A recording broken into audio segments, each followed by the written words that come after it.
Yes, so we'll continue to look into the very first line of the canto. It is a long line, long in the sense the kind of contents it has, and the shades, the depths, the occult significances, the metaphysical associations which it has, they are kind of endless. Everything is compressed in one single line. Fate followed her, foreseen, immutable road. And we are trying to look at this line as who is this her, who has foreseen the road, why the road is immutable, who is fate. These are important questions in the context of things which are going to happen. Savitri has come with a certain mission, and there are uncertainties of events. It is not unidirectional shooting of an arrow going from one point to the other point, but it has to pass through meandering courses of time and space and occult realms of nature, and every aspect of it enters into play. That is why the line becomes rich also. Fate followed her, foreseen, immutable road. Well, from the point of view of metrical quality of the line, we can say that there is a kind of an insistent alliteration. Fate followed, foreseen. F is as in purposefully repeated. Also we have got here followed, immutable, L alliteration, which is important. Then there is R alliteration also. Her, foreseen, road. The occurrence of R 3 times, the occurrence of L, the occurrence of F is something which gives you a different quality. And the poet is at his best in exploiting all the aspects of poetic technique in presenting this line. At the same time, as we saw earlier, this is an end-stopped line. Of course, mostly the lines of Savitri are end-stopped line, but this is a single line sentence. The sense, the meaning, everything is completed in one single line. It doesn't run into a set of lines, a paragraph, a stanza, which is not uncommon in Savitri. There are at times hundreds of words in one particular sentence in Savitri. But here you have very few words, and the line is end stop, ending with itself. In other words, every sense of the meaning is compacted into one single sentence. Now, last time we were saying that followed her foreseen immutable road. Who has foreseen the immutable road? And one of the suggestions is that it could be Narad. If we go by the legend, by the storyline of Savitri, then it is Narad who had foreseen the event about the death of Satyavan, and things had to happen along that road, which is fixed. He says it is decreed. Nothing can change that. It is fixed. It is immutable. So the verdict has come already. Therefore, if it is Narad, then it could also mean that fate followed her. Her could in that case mean Savitri. It is the road taken by Savitri, which is being followed by fate. Mean fate is constantly pursuing Savitri on her immutable road, which is not untrue also. in that case, it is Savitri who is really going to make or shape her fate. It is fate who is going to follow her road. Savitri is not going to follow the road to the fate. So that makes no difference. She is going to determine whatever is going to happen. And in that sense, fate becomes a sort of a subordinate power compared with the power which Savitri is possessing in herself, in her soul. Well, this is definitely possible, but at this point of time, it appears to be the other way around. It is actually Savitri who is following the road which is fixed for her. Fate followed her, means fate followed her own road. Yes, this is how I am going to go. Fate is saying, this is how I will go. This is my immutable road. Nothing can change it. Whether you are there or not, whether this power is there or not, whether death is not, it's not going to matter to me at all. I am going to follow this road and things are going to happen along this road. In other words, fate becomes a feminine, which is perfectly understandable. Feminine because she is a goddess. She is a superior power and therefore she herself has the capacity to determine her own road and the course of events. Now, this sense also becomes significant from another angle. At this point of time, when this line is being introduced here by the poet, it is obvious that Savitri has not done her yoga to make fate follow her road, Savitri's road. That will happen when Savitri is going to do the yoga. Then she will compel every power in the creation to follow whatever she is going to will. That will happen later on. So at this point of time, you can simply say that this fate is actually the superior power who is going to determine the course of events for Savitri. And it is this course of events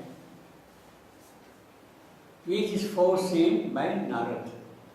He has, as I said earlier, Trikala Drishti, the vision of all the three parts of time, the past, the present, the future, and therefore he knows what is going to happen tomorrow. In fact, it is for that purpose he comes all the way to tell Savitri, look, this is what is going to happen tomorrow to you and be prepared, get ready. This is what he will tell to Savitri. As I said earlier, in that sense, Savitri is being given initiation into yoga by Narad. Or we can say that Narad is her first guru to initiate her on the path of yoga. And that yoga is the yoga or the conquest of death. So Narad is taking that responsibility, so to say, to initiate Savitri on this path. He has that adhikar, power, authority to do that. He is one in the consciousness of Vishnu. He is seen everywhere, the work of his Vishnu being carried out, and it is with that consciousness, whatever he does, he will do with authority, with power, with conviction. In fact, that is one of the reasons why he comes all the way from his home in paradise, from Vishnu's palace to Ashwapati's palace in Mandara. He is here just before the arrival of Savitri, 1 hour before she arrives to the palace, and then he discloses what is going to happen. Now, about this Savitri being told regarding the future time and all that, we can see how Narad is significant in this whole game, in this whole unfoldment of events. We had a very pertinent description in the Book of Fate, Canto 2. See, Savitri's mother is questioning the fate of her daughter. Why she is being greeted with this kind of a gift? She is a noble girl, she is a holy princess, powerful person with all the noble qualities. Why fate is cruel to her that her husband should die 1 year after the marriage?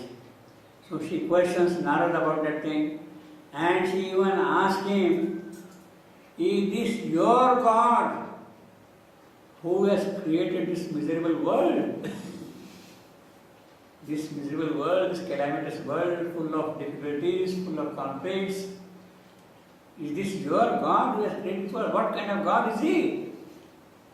She is questioning him bluntly. And in response to that, Narad prepares in a very dignified, quiet, silent manner and answers her. This is a very beautiful passage which we can quickly read. Then, after a silence, Narad made reply. After the questioning by Savitri's mother, after a silence, Narad makes the reply. Now, it does not mean that Narad does not have an immediate reply, that he is kind of trying to collect his own ideas and going to answer shortly to Savitri's mother. It is not that kind of a silence. It is not that silence for him. He already knows the answer. He could immediately say this, and tell all those facts to her.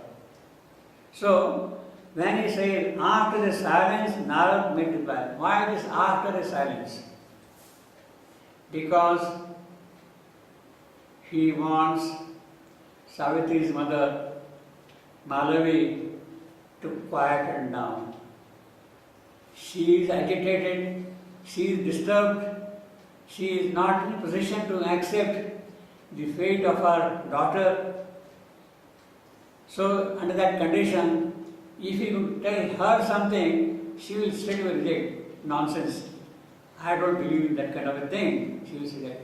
But he is allowing her to quieten down. After a silence, he keeps purposeful silence so that she becomes quiet. She gathers herself into herself to receive what Narad is going to tell her.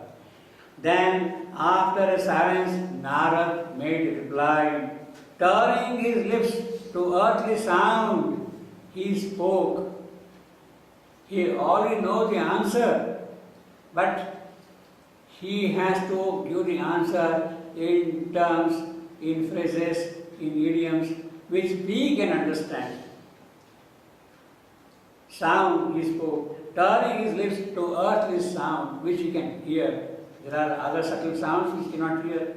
So only those sounds which we can hear, it is in that word he is going to explain to Savitri's mother. Turning his lips to earthly sound, he spoke, and something now of the deep sense of fate.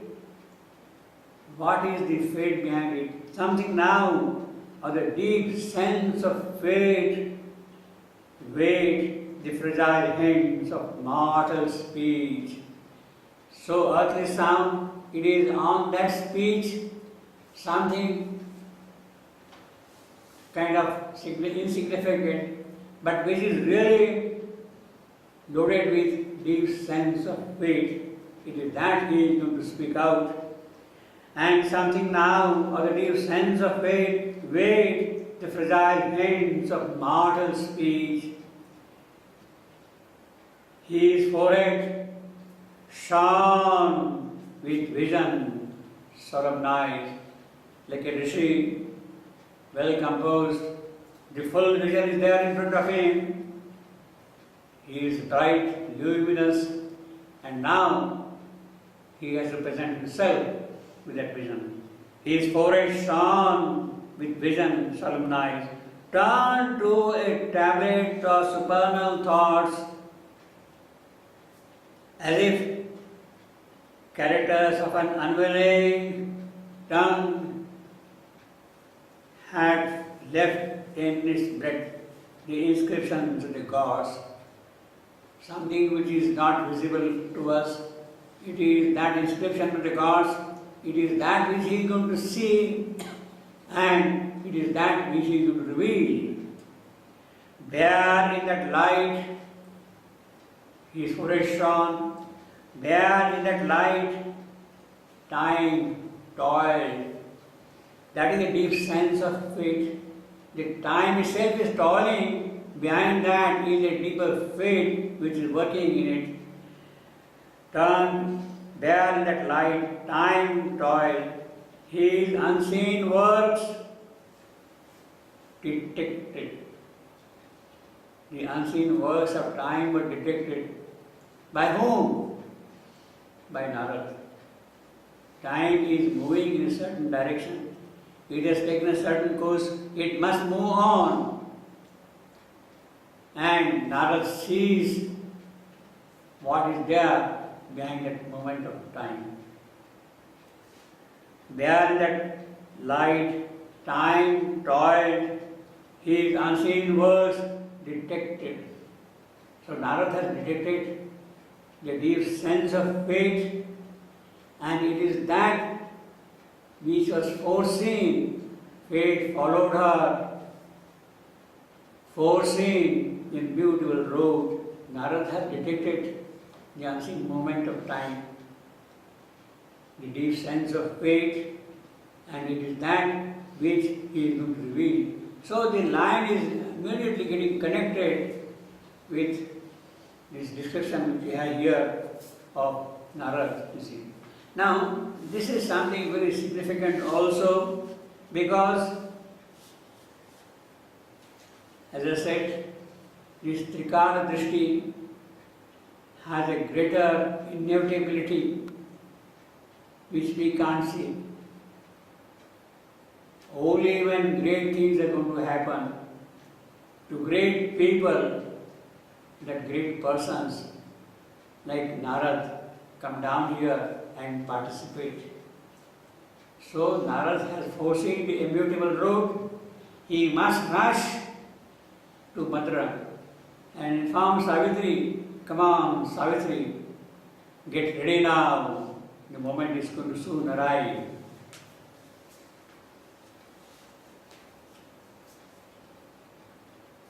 Now, we have the description of fate on a few other occasions also. Fate as feminine. I will give you a couple of examples where fate is treated as feminine, as a power, as a goddess. And therefore, fate followed her, means her own road. That is what it means. See, Satyavan and Savitri have met in the Shalva woods, and immediately in their souls they recognize their ancient identity, their oneness.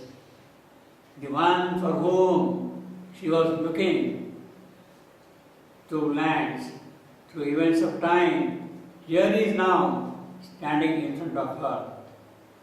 And therefore, as a storyline goes, Savitri is meeting Satyavan and she is asking him, who are you? Why you are here in this wild forest? Your youth demands a greater status, a kingdom. You look like a prince, but why you are living here in a forest? And in response to that,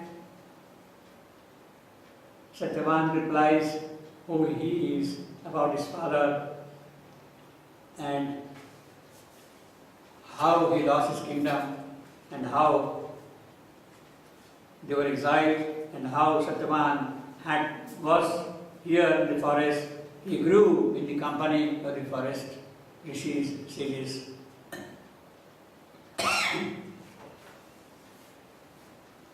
He tells Savitri, in days when yet his sight looked clear on light. Devasena had beautiful sight earlier, but he has lost his light. In days when yet his sight looked clear on light, King Devasena, once the Shalva, reigned through all the track which from behind his tops, passing his days of emerald delight, his trusting converse with the traveller wends, turns, looking back to the southern heaven. He is describing the landscape, and he tells her,